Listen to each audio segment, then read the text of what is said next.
Okay,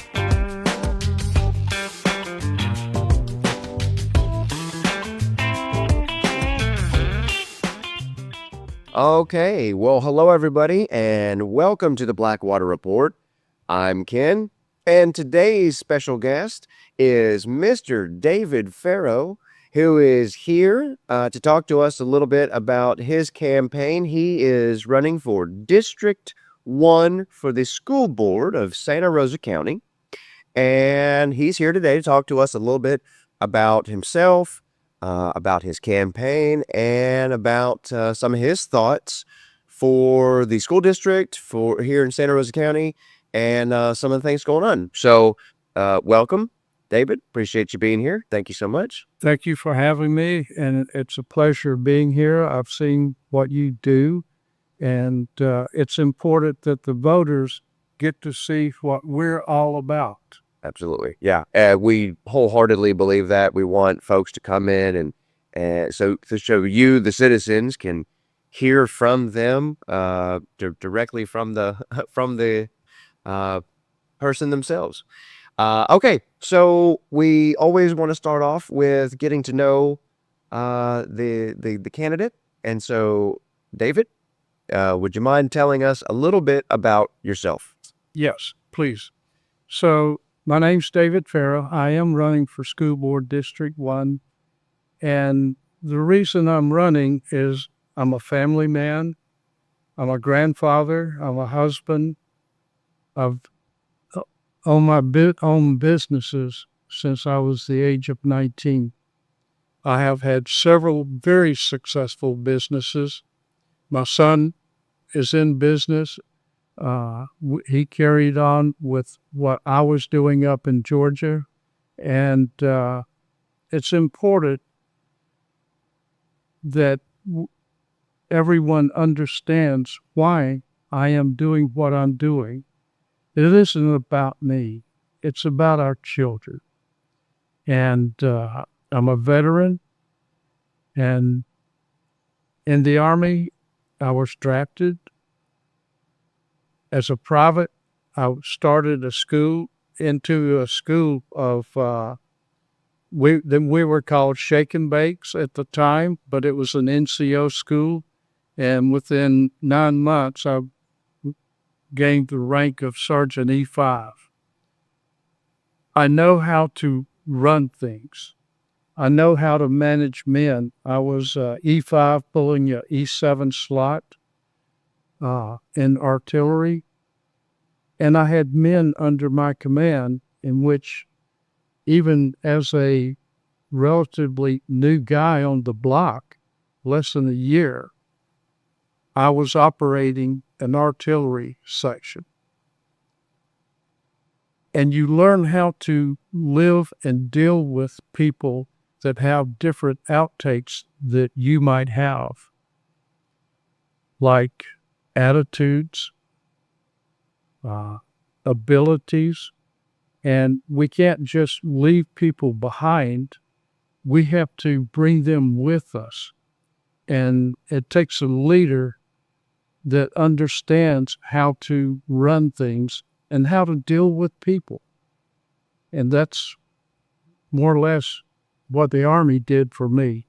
It taught me an awful lot. And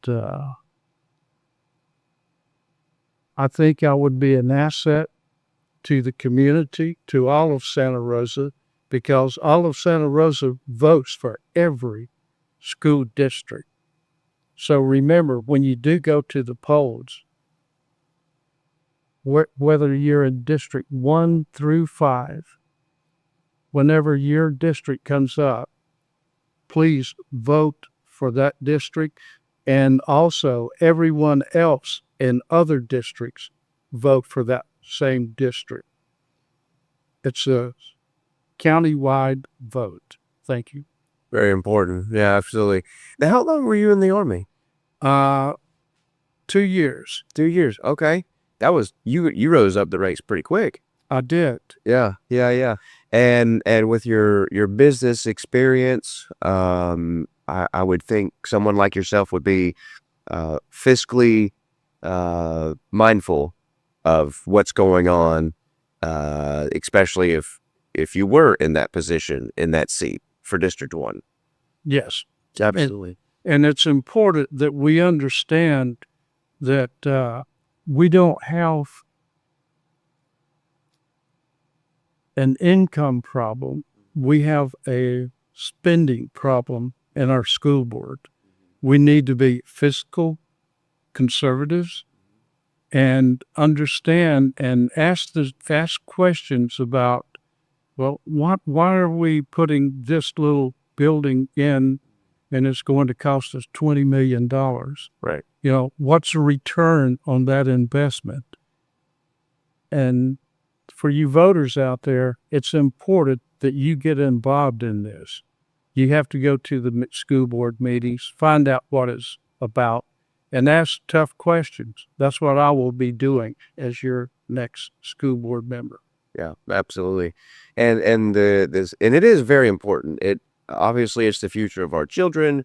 But now, especially here in Florida, we're seeing the ability for parents to make that choice of homeschool and private school and public school. And public school, this one here in Santa Rosa County is an A-rated school district. And so I would think it's pretty important to keep that high level of quality in the schools.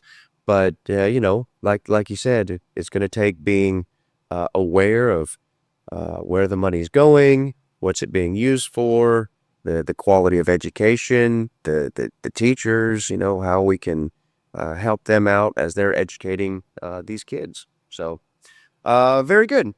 Okay. All right. Now let's see here. Now getting into these questions here, we want to ask, so what motivated you to step up to campaign for this position here at the school board? What motivated you to do that? Wow. All right. So That might be a loaded question. it is. But to answer the question honestly, there are two different things that have motivated me to do this. Number one is, believe it or not, at one time I was a child in elementary school. Sure.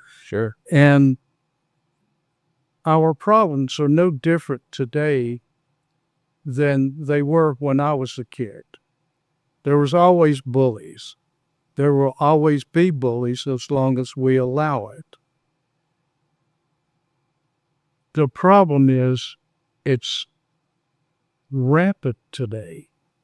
When I was going to school, it was, 1, 2, or 3 kids in the whole school that were troublemakers. And today, as one child becomes the troublemaker and other children see this going on and nothing is done about it, we have a problem. Because in the classroom, as a teacher spending 5 minutes trying to gain control back of the classroom from this one child that's out of control, we have 24, 28 kids in that school that is sitting there waiting for their turn to learn something. Now, while all of this is going on, we have several things that are taking place. Depending on the severity of the troubled child causing problems with the teacher, if it gets too out of range or too disruptive, yelling and screaming, we have those kids in that class that are actually going through traumatic issues because many of them have never seen how out of control some kids can be, and it makes them nervous. It makes them fear, and with everything that's going on in our schools across the nation, they have this fear of something happening to them. We cannot allow this to continue.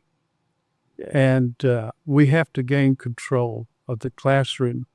Yeah, yeah. It's disruptive, and you're right. 24, 28, whatever the class size is. Which, by the way, I feel like the class sizes have been getting bigger over the years. Where what might have been 10 or 12 students, now you're pushing 30 students in a classroom.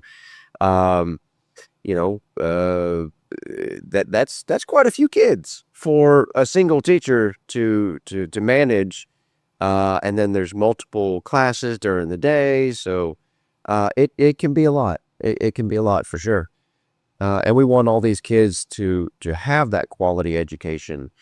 And so that class time, that hour or 45 minutes, it's very important to focus in on what's going on.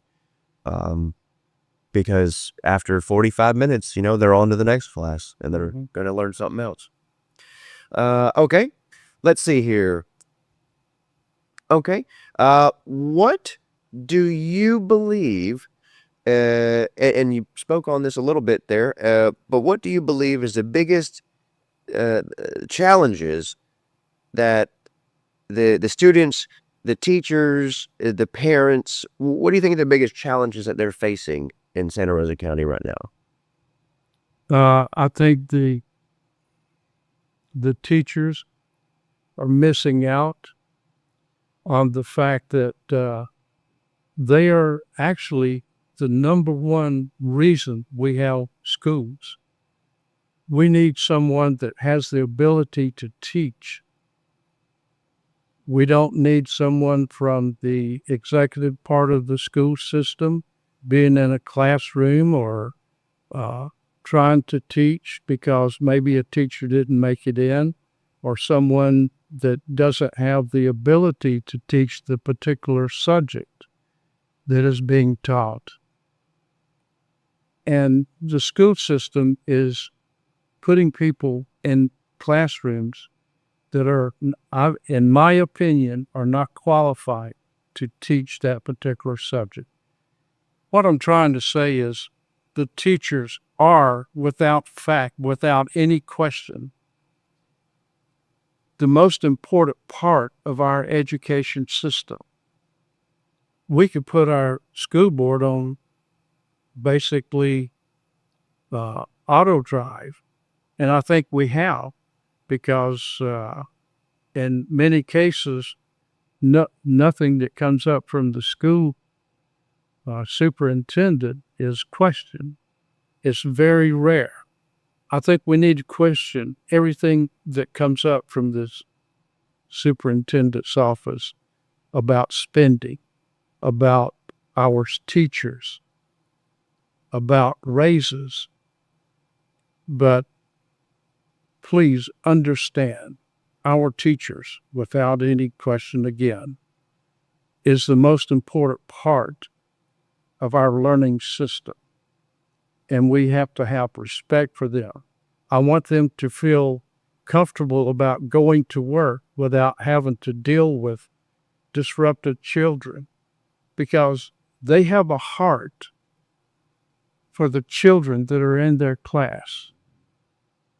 And teachers don't feel it's about them. They feel it's about the student. And we need to get back to that, to where everyone feels it's about the student. But yet, today's society, where, oh, well, let's build the greatest building ever built in our community. Right? And, the building is what it's called. It's just a building. The learning process has nothing to do with building the most beautiful building in the county, in the state, or in the nation. But yet we're putting so much focus on how beautiful things are built. Let's build a better child to where they will have the ability to think for themselves, to make decisions that are wise for them and for our communities. Yeah, yeah, absolutely. I mean, they're our future. They're going to be running things one day. And I always say this or I try to say this during a lot of our interviews. There's a lot of smart people in Santa Rosa County, and we want to keep that going. And the best way to do that is to give the kids the best education that we can come up with. So, okay, let's see here.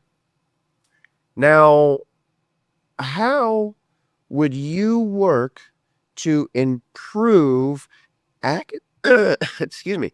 How would you work to improve academic performance while ensuring students are prepared for college, careers, and the skilled trades?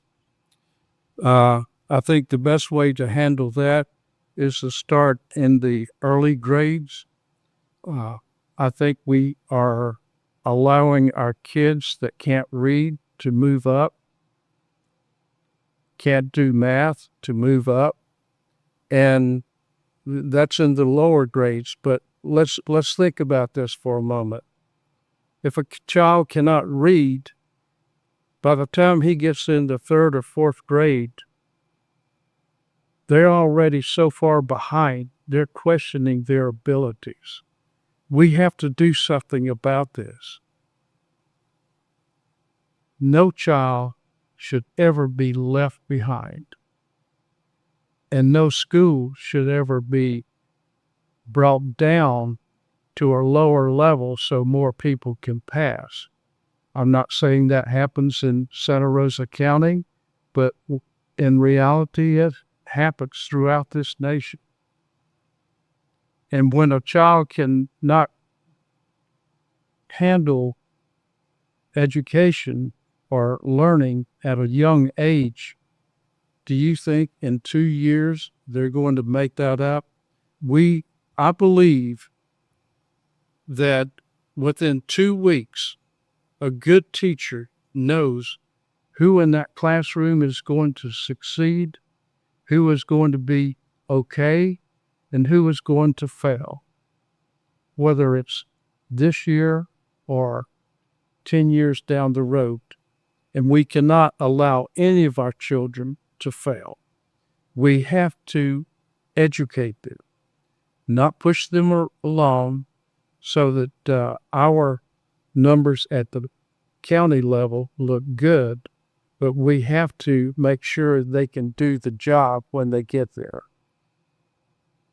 Yeah, absolutely. Reading and math are just so important. And certainly we want all the kids to be at a reasonable standard level without having to reduce that standard in order to keep the numbers we have at the county at a certain level. I mean, we have an A-rated schools, but we need to certainly keep it there, keep it at that A rating. Now, could I Yeah, interrupt here for a moment? Yeah. So, yes, we are an A-rated school system, but if you will actually go to the state school board and see what our rating really and truly is, they say that we are completing, to get an A rating, you have to complete a certain number of issues and things with an A rating of 64 to 100. Now, there's something wrong with our rating system, or there's something wrong with our schools. And I would love to see the state education system change this to where an A would be at least a 90. And you can look that up for yourself by going to Santa Rosa School Board, and there's a website in there that will tell you what their grade scale is to get an A, B, or. Yeah. Well, you're right. It makes a difference, how they're scaling everything to get the ratings that we have. It really does. But bottom line, the important thing is that the kids are able to read proficiently, and go through their math and arithmetic proficiently, because we want them to succeed. I mean, that's the whole point. Okay. Let's see here. Okay. Now with the school board, how do you believe the school board should balance classroom instruction, parental involvement, and local decision making? For the classroom instruction, we need to have meetings within each system. Like if let's say in the upper grades we're teaching algebra or something like that, we need to have the teachers get together as a group, and usually it would be what, 3, 4,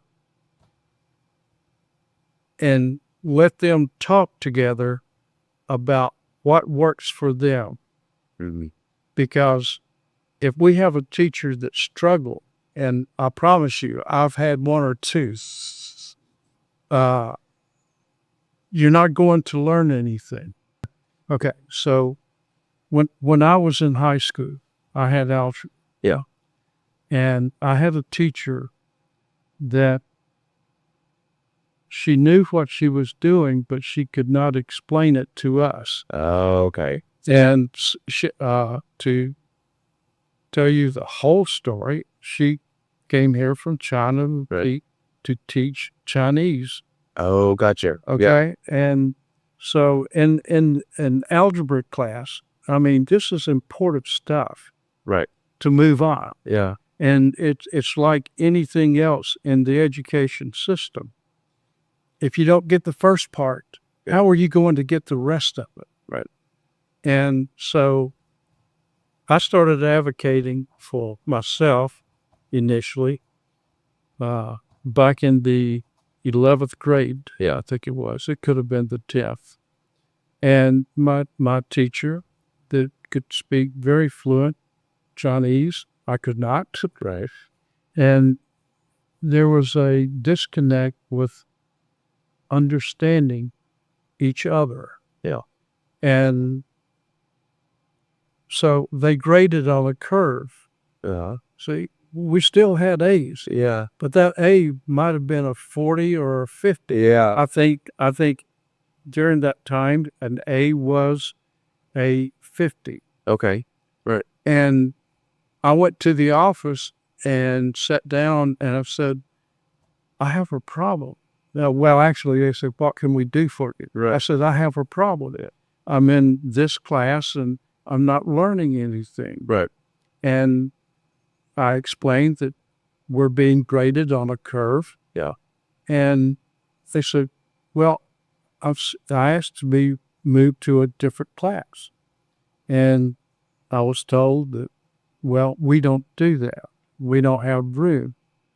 So I went back and spent the rest of the day in that class. And the next day I got up and I happened to have family members that were in the same school. One was taking an algebra class right down the hall from where I was. Right. It was a cousin. And I asked her, I said, are you taking algebra? Yeah. She said, yes. And I asked who the teacher was. I asked her, are you learning anything? Yeah. She said, oh, yeah, she's a great teacher. Yeah. And I went to the teacher after the class ended. I said, could I move to your class? Yeah. I understand you have one chair in this room available. Mm-hmm. She said, why do you want to move? I said, well, I'm in algebra. I think it was 1.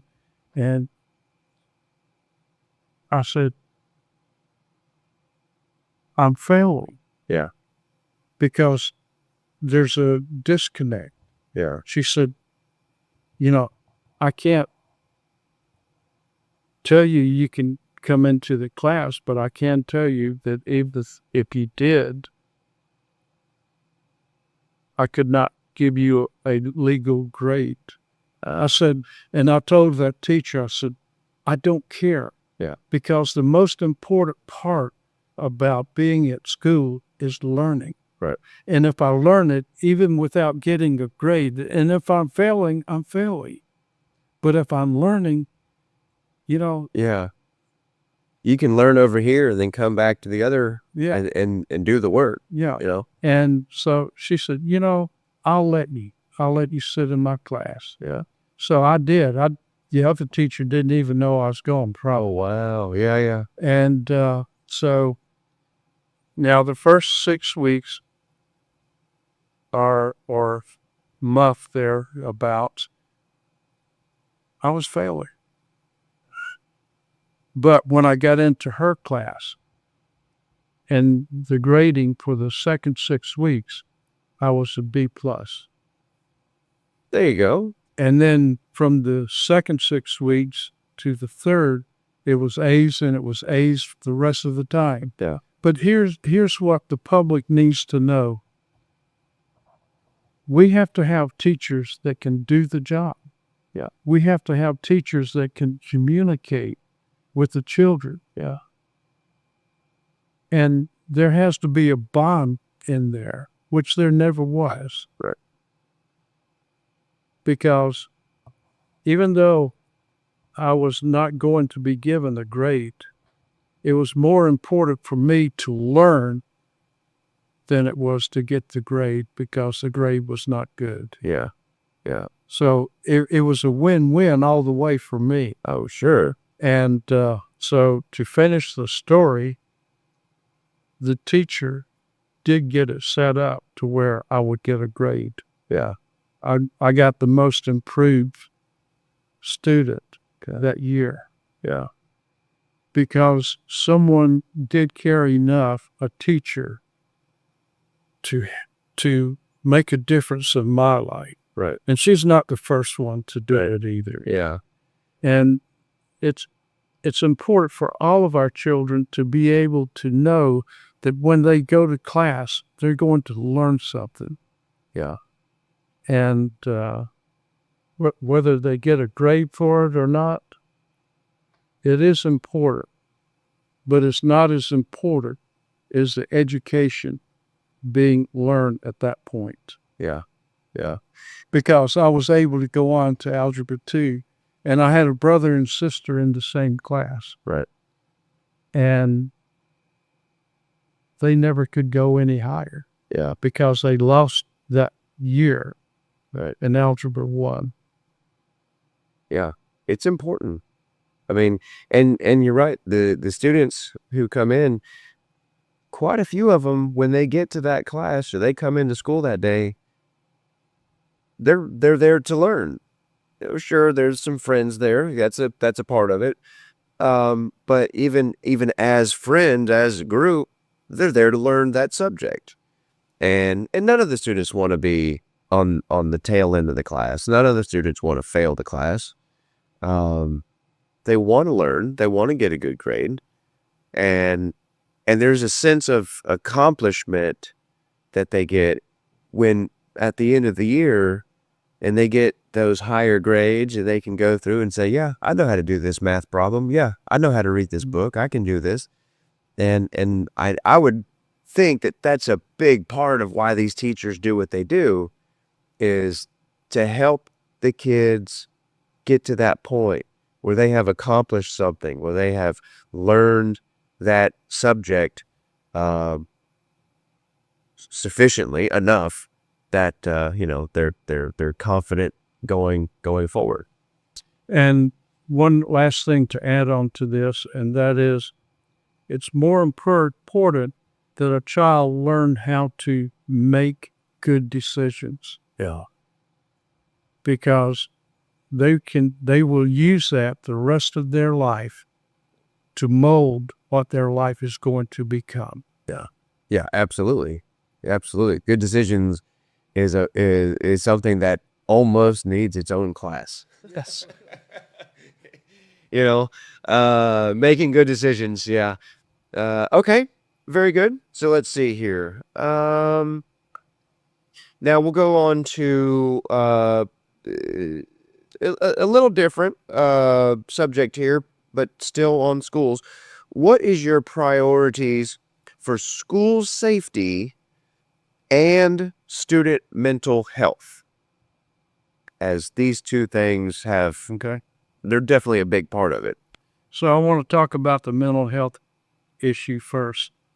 As I mentioned earlier, the fact that when we have one child in the classroom that's disruptive to where learning stops and behavior or control, we try to attempt to gain control. Yeah. But it seems as though, and I'm speaking from what teachers have told me, that they're not allowed to discipline the child.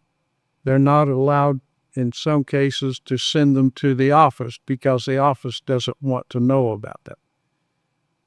By the way, that has some to do with the ratings of the schools too. If you don't know about it, it didn't happen. Is what I'm trying to say, and you know what I'm saying. Yeah. And the discipline aspect is if there might be one or two more children in that class that said, "Whoa, he did that and got away with it. Sure. Hey, maybe I can." Right. They don't do anything, and wouldn't it be cute in front of all my friends Right. to see how I can get away with stuff? Yep. We cannot allow that to continue. It has to stop. Period. Yeah. It's completely disruptive. And you're right. It may be 2 minutes, maybe 20 minutes of the 45 minutes of each class. You get a teacher. Unfortunately, there may be circumstances where a teacher may spend half the class time um, just trying to regulate the commotion that's in the classroom. And as far as the safety aspect goes, I think that in itself would help to improve the safety of our schools.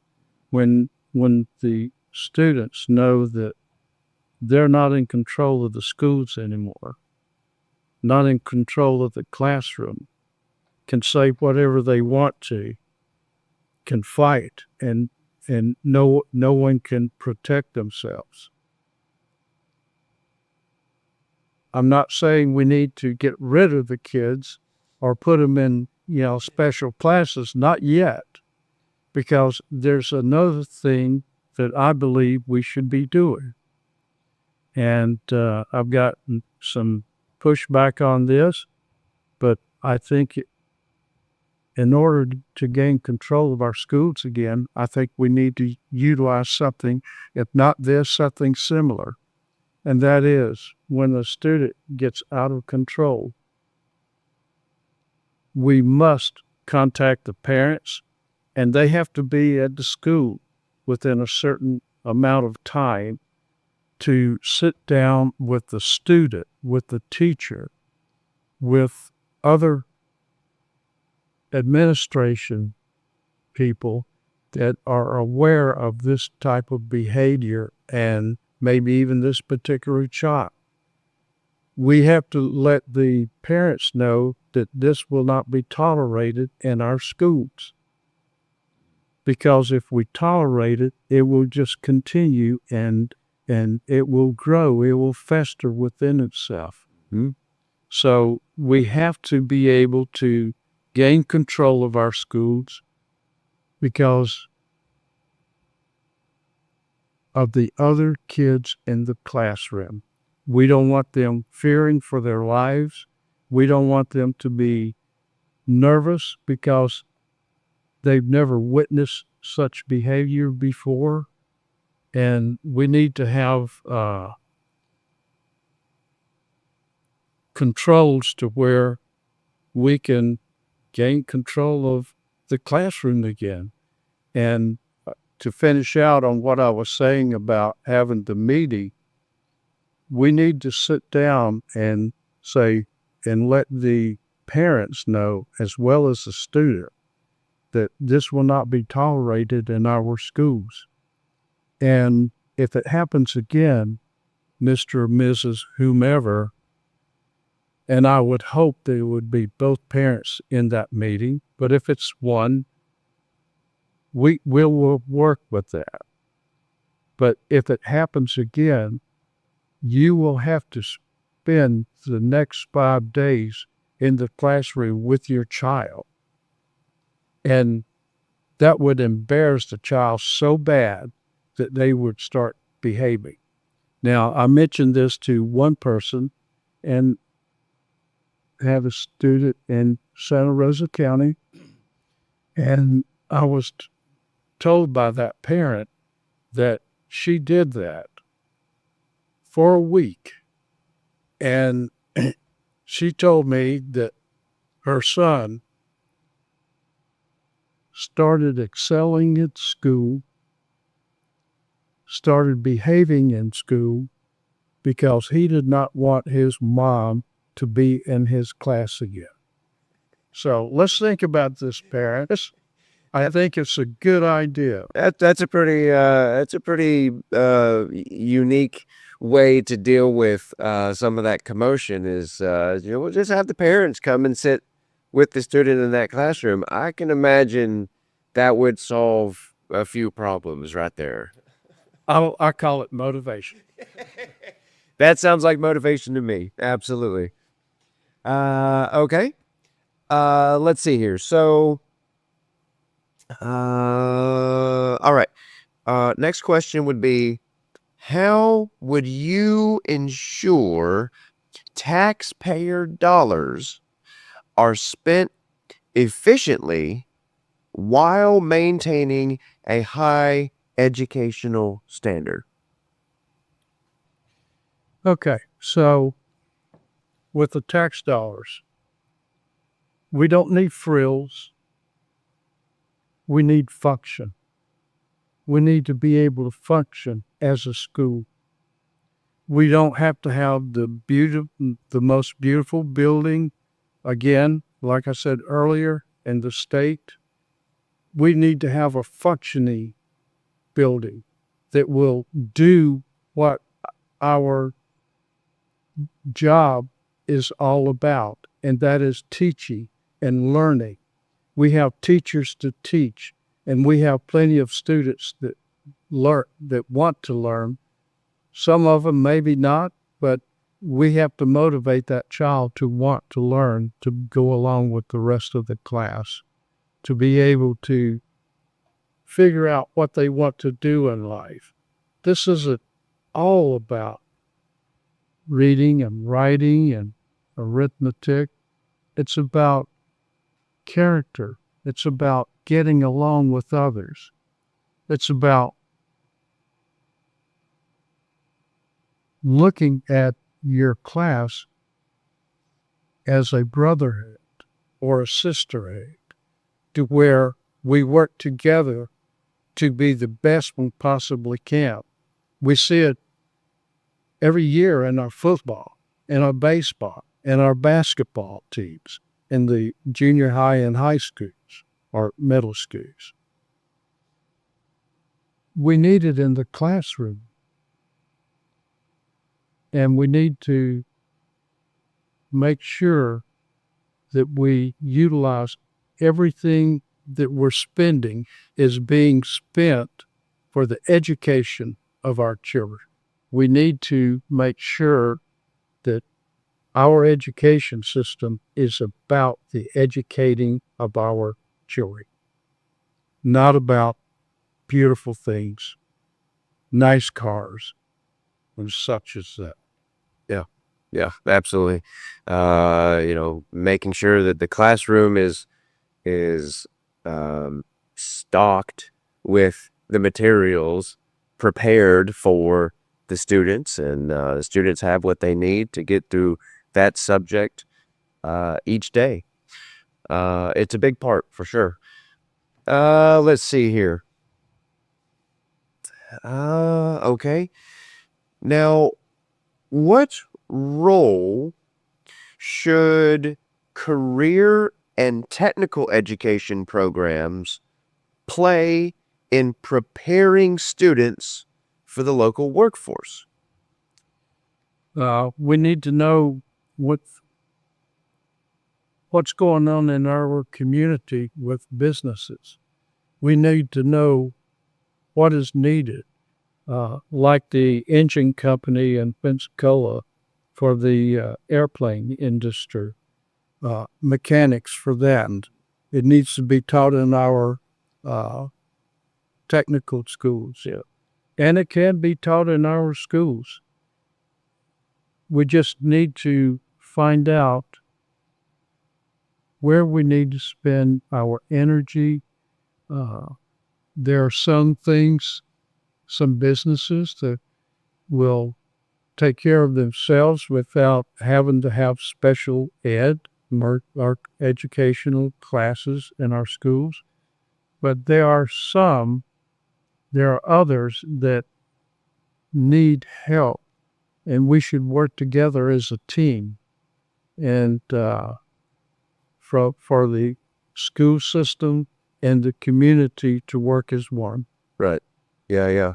The businesses and the school board to kind of come together on, okay, what would be the best use of our time, the best use of our resources, so that these students are ready when they get out of school, they can go right to work. right to it. Yeah. Yeah. Well, it's so vitally important because when students get out of school, I know I was one of them for a little while. I wasn't really 100% sure on what I wanted to do or what I wanted to go, and it didn't take me very long. A few months after high school, I got into some things that I know I wanted to be in. For me, it was aviation, and I think that kind of comes from being here in Santa Rosa County. It's a lot of aviation in the area, and you're right. Something like an AMP course for mechanics, something like that, I think probably would be a pretty good course that the students would take. And there are like I know up at Laughlin, Laughlin Tech is doing a great job. They've got quite a few courses for students to go through that are preparing them for those careers once they get out there. So, yeah, it's a good thing to focus in on. Laughlin Tech has been a great asset for the education of the children in Santa Rosa County that are not planning on going to college. And college is not for everyone. There are very successful people in the world or in the United States that made their money not by going to college, but having the ability to think for themselves, to make decisions, to look at all aspects of things you're going to do, like going into business. It's not easy, and it's not for the faint at heart, I promise. Yeah. Because when you step out there, it's a decision you're going to live with for quite a while. And it's not an easy ride. It's tough, and you have to learn about economics in the nation, not just in the community, because you want to be successful. You want to thrive. And I would like to see all of our students not surviving, but thriving. Right. Yeah, absolutely. Okay. Very good. Let's see here. Just a few more questions here. Let's see. So now we'll talk a little bit about the community and the parents in regards to the school board. How would you engage with parents and community members to ensure their voices are heard in these school board decisions? So, for the parents, for the voters, for the taxpayers, I want their voices to be heard. I don't want them just having a seat in the room. And unfortunately, too many people that I talk to say, well, I'm afraid to speak. Learn to speak. Don't be afraid. Because the only way we as school board members are going to know how you feel is when you speak to us. Talk to us before the decisions are made. And I promise you, if there's something coming up that I question the decision that the school board wants to make, I'm going to voice it openly and in the public. I'm not going to do it behind closed doors with anyone. I will not be polled by the superintendent or anyone else. It's important that the community knows what's going on. I have already asked, I don't know if they will continue doing it, but they did recently in one case, that when we have a vote coming up for a decision, I want the numbers read out so the public can understand how much we're spending on this project. Why are we doing this project? What is the benefit of this project? What is the shortfall of this project? And how much will it cost us? And continuing year to year to year expenses. We need to take all this into consideration, and the public should be aware of it. And only by your voice will this happen, because there are 5 members in the school board. And unfortunately, they tend to vote as a block. And we can no longer have this. I think this is another reason we're at the place that we're at, is because we're not talking about things in the light. We're talking about it behind closed doors, or we're polling, whichever issue you want to take. And I don't think either one of those, the polling or behind closed doors, is the appropriate way to run a business. Right. Yep. I mean, you're right. Folks are going to be taxed one way or another, and it is up to us to voice our concerns when it comes to where that money's going, whether it's for the county commission, the city council, or the school board. I mean, that's part of, as citizens, that's what we need to be doing. Yeah. Certainly. Transparency, absolutely. Yeah. Transparency, open communication. So let's see here. Okay, we're down to the end here. We've knocked out a couple of good questions here. If elected, what are the top goals, top 1, top 2, 3 goals? What are the top concerns that you hope to resolve, or goals you hope to accomplish during your first term? My number one goal, gain control of the classroom. Because without the control of the classroom is not a classroom anymore. When the students causing the problems, cussing the teachers out, wanting to fight with the teachers or other students, it's not a good environment. It's not even a decent environment. It has to be changed. The next thing, we have to gain control of our spending. We don't have a money problem. We have a spending problem. We're doing things that we don't have to do.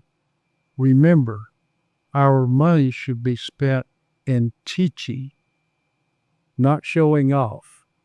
or trying to outdo some other county in a building or whatever. It has to be spent in necessity, things that have to be done, not want to be done. I think we have spent a lot of money foolishly on some desires of our board and our superintendent that we could have paid our teachers more without any question about it. That we have to learn that before we spend, we understand the value of what we're spending our money on.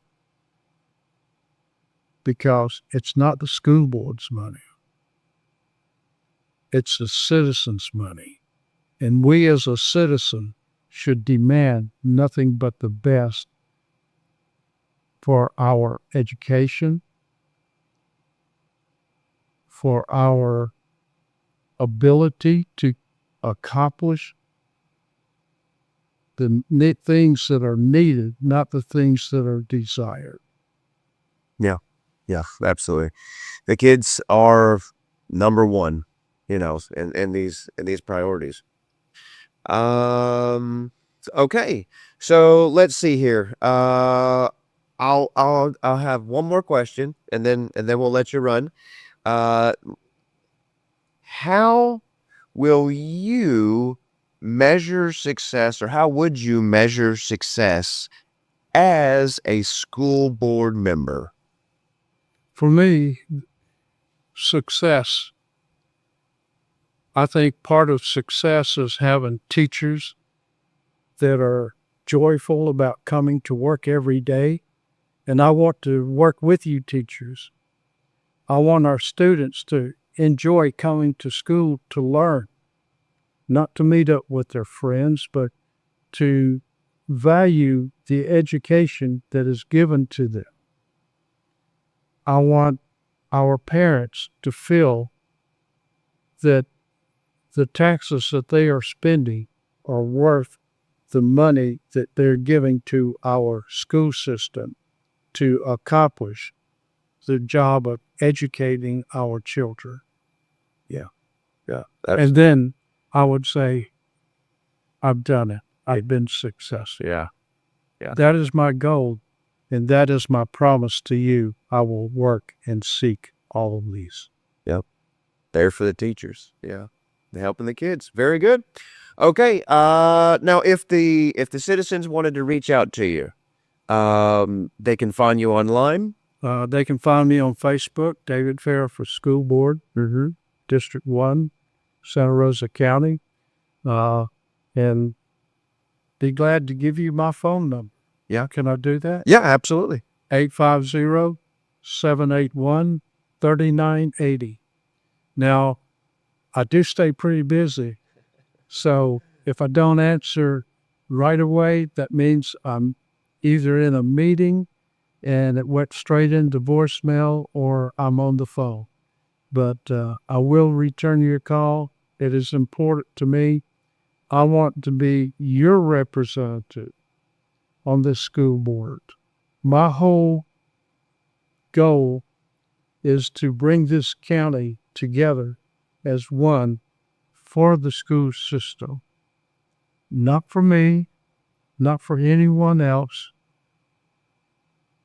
but maybe the teachers, because that's our number one asset that we have is our teachers. We have to work with them. We have to try to understand them.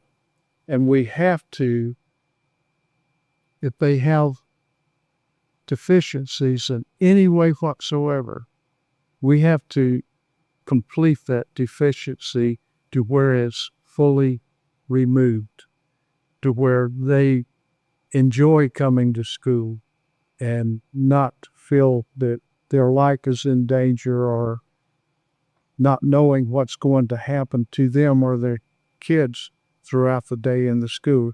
It's a shame that we have gotten to the point that all the doors to the building have to be locked. All the doors to the classrooms have to be locked. Ladies and gentlemen, we're going down the wrong road. I went to the new Soundside High School, and they were so proud to let us know that all the windows are bulletproof. Wow. Does that not disgust you? I mean, I'm glad we have it, but it's a shame we've gotten to the point that we no longer have control of our school system, our classrooms. Help me make a difference. Thank you. All right. So we'll have the contact information down here on the screen. It'll probably right through here. So you can reach out to David if you have any questions, comments, concerns. You can reach out to him. He'll be glad to speak with you. So we want everybody out there to be as informed as possible about each person that may be on the next school board. So, all right, everybody. David, thank you very much. Appreciate it. Thank you, everybody, for watching the Blackwater Report. Then until next time, take care. And remember, David Farrow for School Board District 1. David Farrow, District 1. All right, everybody. Take care. We'll see you.